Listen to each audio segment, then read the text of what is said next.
কাশি যদি ঠিক মতো আপনি চিকিৎসা না করেন তাহলে এই কাশি কিন্তু হাঁপানিতে রূপান্তরিত হয়। রাস্তার ক্ষেত্রে গর্ত ভরাট যদি আপনি না করেন তখন পরবর্তীতে এই গর্তের কারণে রাস্তা পুরোপুরি নষ্ট হয়ে যায়। আমার গর্ত আমি ভরাট করব, এই জন্য সবার দিকে তাকাই থাকবো না। আমি এমপি হওয়ার পর আমার যতগুলা রাস্তা আছে সবগুলা রাস্তা দেখা যাচ্ছে যে প্রথম সপ্তাহে ছোট গর্ত হয়, পরে কয়েক সপ্তাহ সময়ের ভিতরে অনেক বড় গর্ত রাস্তা চলাচলের জন্য অনুপযোগী হয়ে যায়।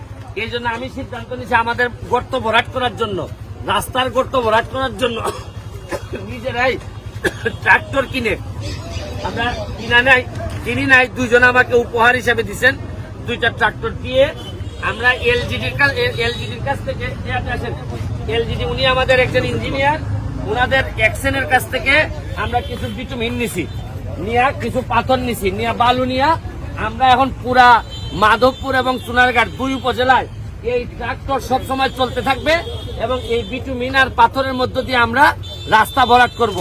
এই যে এই গাড়িটার মধ্যে থাকবে, এই যে সামনে এই যে দেখেন এটা হচ্ছে পাথর আছে আর বিটুমিনেরটা কই, এই যে এই বিটুমিনের জন্য ধন্যবাদ জানাচ্ছি আমাদের হবিগঞ্জের অ্যাকশন মহোদয়কে, যে উনি আমার বিটুমিন দিয়ে সহযোগিতা করার কারণে এখন আমার এলাকার যে রাস্তার গর্ত এইটা ঠিক আছে, এইটা তো হবিগঞ্জের জেলাতে থেকে অনেক অফিসাররা জানেন না কখন গর্তগুলা হচ্ছে।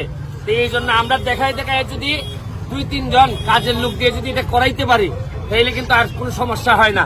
এই জন্য আমার এই ধারণাটা যদি আপনাদের ভালো লেগে থাকে সব এলাকায় আপনারা এটা ব্যবহার করতে পারেন, কারণ মেনটেনেন্সের জন্য যে পরিমাণ টাকা খরচ হয় আসলে প্রপার মেনটেনেন্স শেষ পর্যন্ত হয় না। বিভিন্ন দুর্নীতি চুরি চামারির কারণে শেষ পর্যন্ত আর কিছুই করা যায় না।